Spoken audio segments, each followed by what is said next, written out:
All right. Well, Justice Ann Walsh Bradley is now live at the Inn on the Park. Let's go to Jessica Arp. She has an interview with Justice Bradley. Jessica. Well, hi there. Yeah, we are here with the announced winner of the Supreme Court seat, incumbent Ann Walsh Bradley. Congratulations to you tonight. Thank you.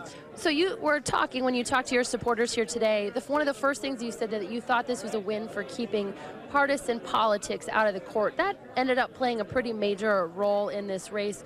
Why do you feel like it's such a resounding victory for that in particular? Judge Daley, in his remarks tonight, said he thought it was a show of the power of incumbency.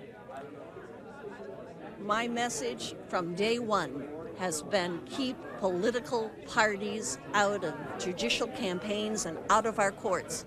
The reason is simple. Political parties have agendas. I want, and am very thankful for having the support of Republicans and Democrats and independents and their votes.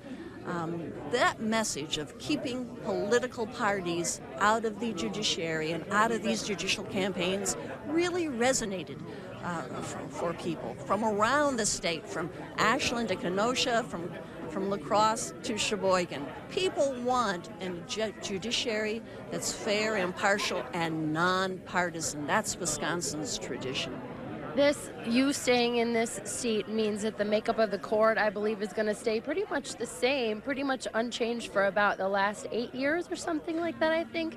What do you think the future of the court is really going to be with the makeup and sort of the alignments and that are there currently? Do you see many things changing in the court in the future?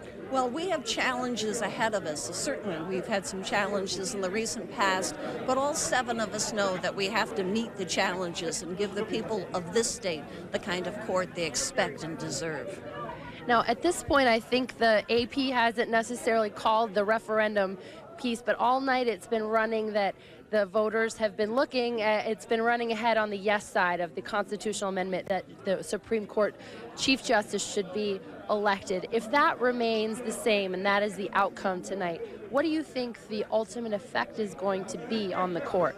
I spoke with the AP just moments ago, and they indicated it was too close to call. So we'll wait to see what happens. But I think, what do you think? You've talked some about this in the campaign. What do you think the sort of impact on the court would be to have that change? Well, what I spoke about in the campaign is how I saw this constitutional amendment unfolding, and how I saw it really as an infusion of political party and politics into the Supreme Court. I stood up against it in terms of the constitutional amendment, and I stood up against that as the theme in my election.